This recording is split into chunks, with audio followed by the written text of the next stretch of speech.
Okay, so we left off with a question on the Rambam's placement of these halachos in Sefer Zera'im, right? Yeah. So the first question is like, why did he put it in Sefer Zera'im? Or like, what do we get from that?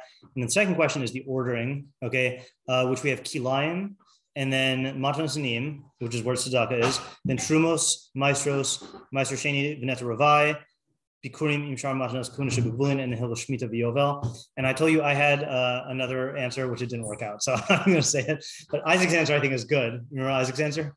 Like the order of like what you do with what you do with the stuff. Right? Exactly. Yeah, right. First, you have to grow it. So that's where kilayim is going to be relevant.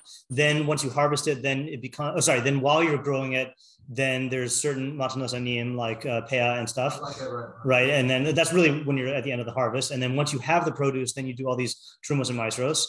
And then Shemitah and Yovel, even though that has to do with growing it, that's every 7 or 50 years. So it's not going to be, it's not going to count, not that it's not going to count. It's going to be later in the procedure because by definition, it doesn't happen as often.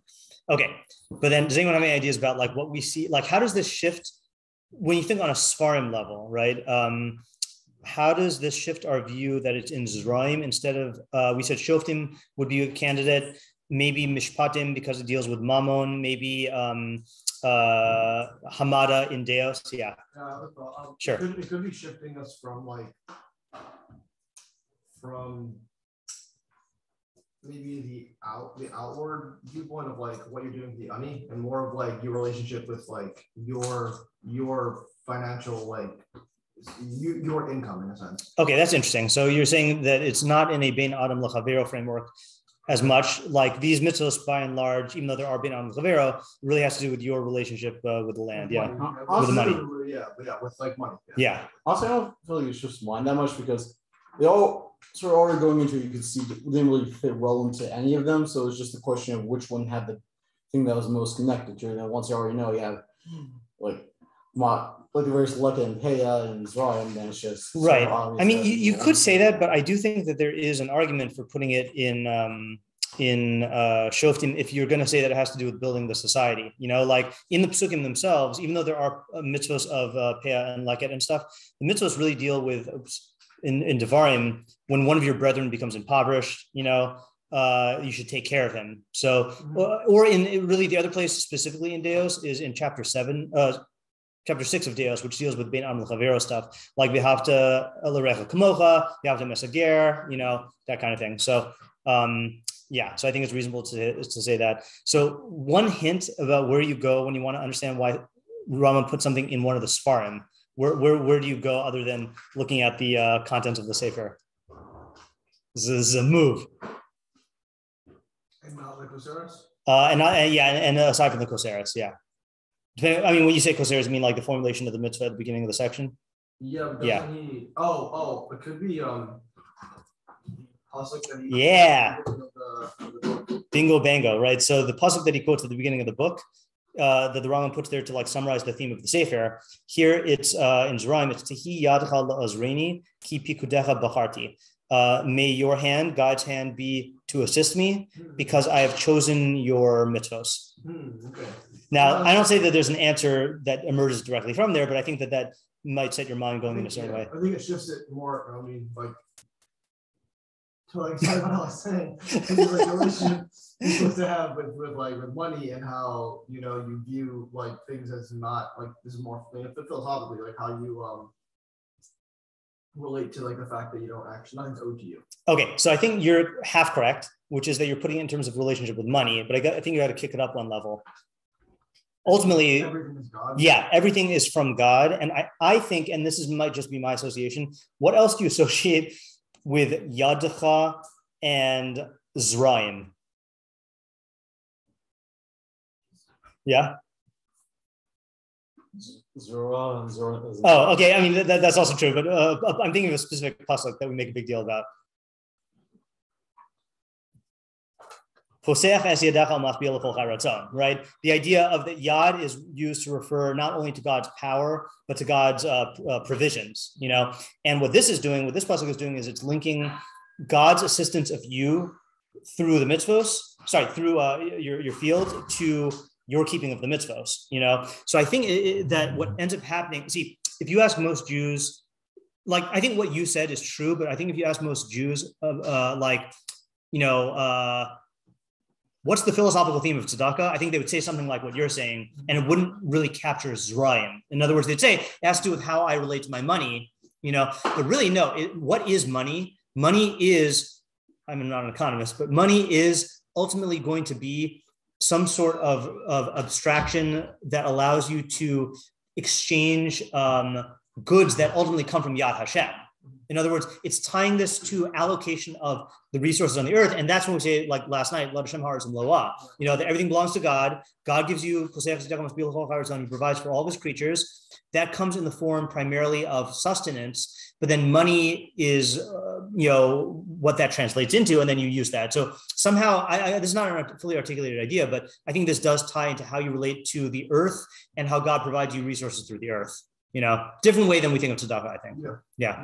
Is that a hand or just a rest? Okay. All right. And it also like kind of ties into like God is like I don't know if you say this, but like I feel like there's this idea that God does tzedakah with everything. Yes. Okay. It's not God. Yeah. Okay. I'm glad you mentioned that because we're going to go into that in the more Nevuchim today. Okay. So I think we're gonna have time. So we've done the 3 formulations of tzedakah. Let's just review the most recent one, which is in Matnos Aniyim. We noted that he says in Matnos Aniyim, litin tzedakah kamisas yad, to give tzedakah according to your financial ability. So that part is fine. But then the lo say is shelo ya'ametz levavo al ha'ani, not to strengthen your heart against the ani, which is emphasizing the deos, like the disposition, as opposed to the way he said it in the Sefer Mitzvos, is to not hide your eye from the ani, right? So emphasizing the looking away. Okay. It's also like a strange formulation that like the essay is to like do an action. Yeah. The lotase is like not do an action. But right. That it's like more than that, and you would think like, oh, if you're going to get tzedakah, then the lotase would be like when somebody asks you, correct, you don't give it. And halachically, that's what the lotase is. And you're pointing out that here it's really talking about the cause of the not giving as opposed to the not giving. Yeah. Okay, good. All right. So last step is to look at the formulation in the halachos. So Perak Shavi'i. Mitzvos aseh litain tzedakah l'ani Yisrael k'fi ma sheroy l'ani. It is a positive mitzvah to give tzedakah to the poor of Israel in accordance with what is proper for the ani. And I'm going to do something I don't think I've actually done physically in this year before. So just 1 second here.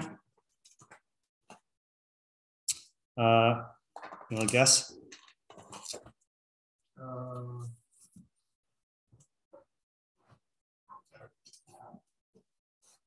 Handle the detour. Because I can't get contaminated by the bad Rambams. So if you look at the bad Rambam, okay, I want you to read how he formulates first halacha there.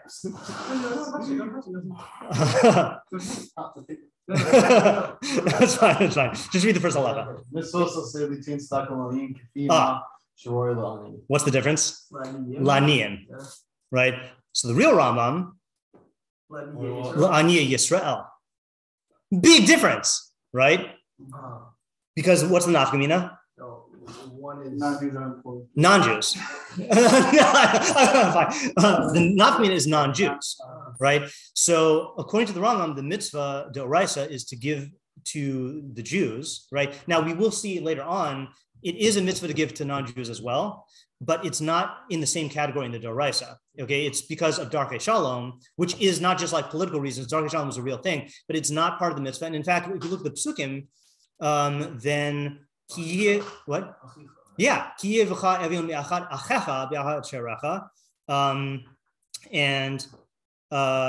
and in fact, all of these things are with achicha, right? Same thing with the slave, same thing with the that stuff. So it is one of these big differences, right? And I just want to show you also if you're using the Torah good Rambam, so just how to read it.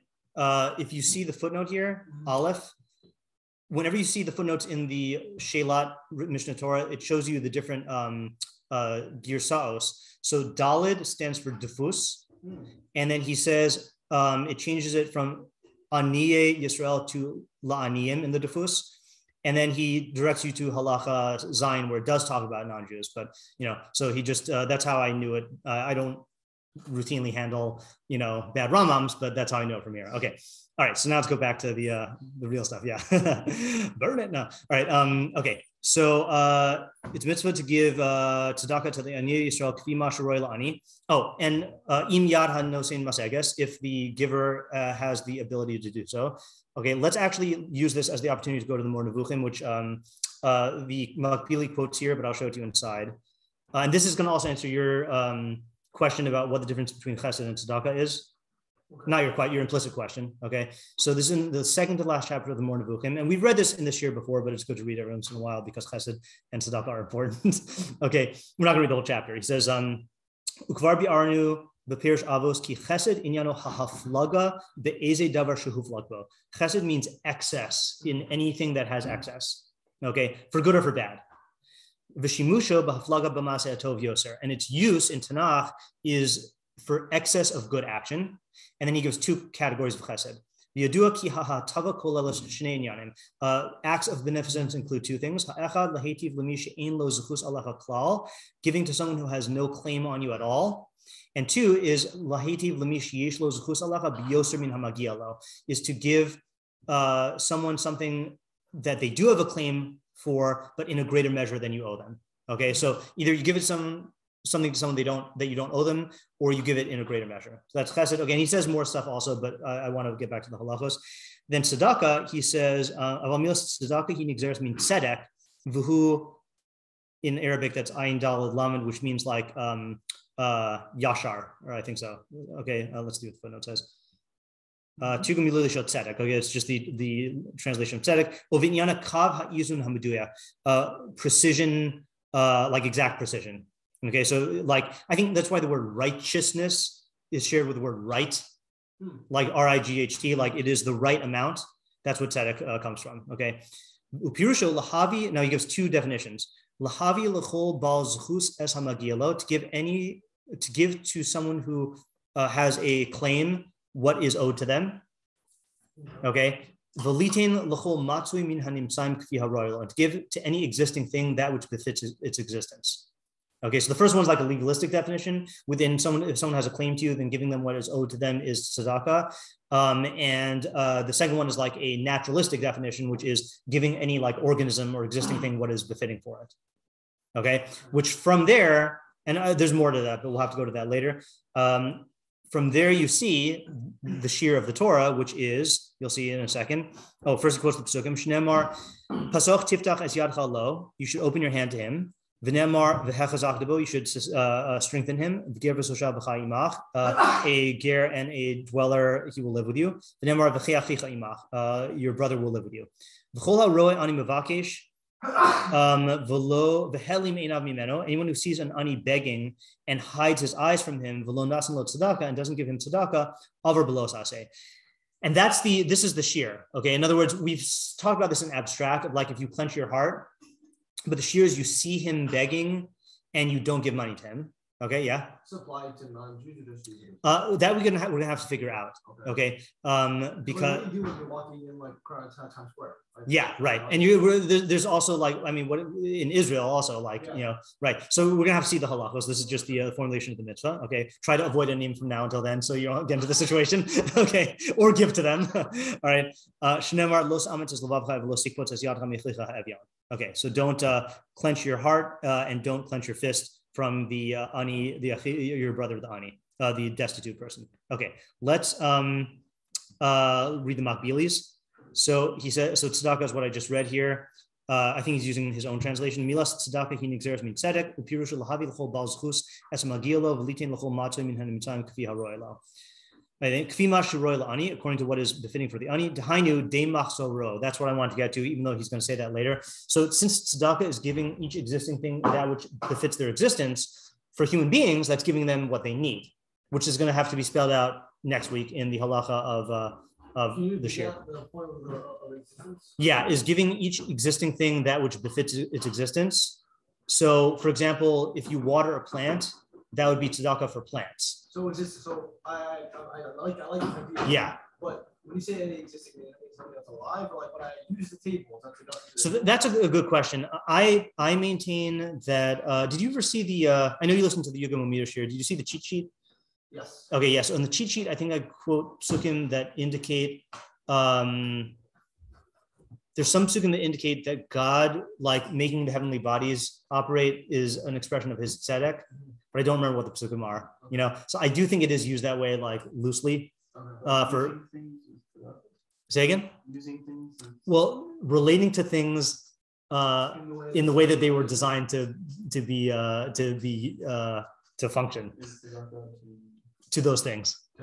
Yeah, to those things. Yeah. That's a different kind of definition. It is a different kind of definition. Actually, you know what? Hold on. I can get the cheat sheet here. Let me just see if I actually am imagining this. Let me look at the folder called Hashgacha. Don't worry, it's not updated. And then Machshavah Notes 2.0. I think I quoted a bunch of psukim. Or maybe that was only in the older version. No, I did not quote it here. I must have been thinking of something else that I quoted. Yeah. So I don't know for sure, but definitely with living things. Okay. Yeah. Okay, then we'll just finish this and stop for today. If the giver has the ability, if he is socioeconomically suited for this. Okay, I think that's probably what the modern Hebrew says. He's not obligated to go into debt to help his fellow. Okay, so in other words, it doesn't exceed your monetary means. Yeah. It just curious. Does that mean there's no chiyuv to use a credit card to pay? That's a good question, right? So seemingly not, right? If you don't have the money, you know, if you're doing it on credit, checking account has money in it. Right? But that's functionally then just using your credit card and then paying it off with a checking account. But you're saying like if you don't have money. No, I was saying with your credit card. Oh, period. As in like it's still debt. Yeah, that's true, but I don't think it You're means. not going into a deficit. Yeah. In other words, in terms of your net worth, you're not diminishing your net worth for that, or you're going into negative net worth. Yeah. If you're already in the negative, do you have a few? That is a good question, and that will be addressed. Yeah. Oh, by the way, I should mention on the side, I'm trying to go through the Aruch HaShulchan simultaneously with this, so that I know what the practical halachos are as well. So I do want to get into practical questions because the whole reason why we're learning halacha is like to keep it.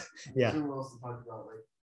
Shiur. Yeah, shiur is going to come up, I think, in the next halacha. I guess the other part of that would be like shiur versus what the person thinks. Like yeah, correct. If you a guy, you can give $1. Right. Yeah, there's a lot of complicated questions here, and a lot of these are going to be $100. Right. A lot of these are going to be above my pay grade. Also, we'll have to like consult. I think I said this. I want someone to give a Sunday shiur who like is well versed in the halachos of tzedakah, because I think it's a practical thing for everyone. That person is not me, so we'll have to, that just means that he can live. And then helim einav mimenu, his alim mimenu, if you avoid him, so you make yourself as though you didn't see him. Okay, and then lo sikpot, because you did see him. The sikpot is al taskor es yadcha milaha aniglo. Don't close your hand from providing him. Yeah. Okay. Good intro into the area, I think. Okay. Stop for today. And yeah.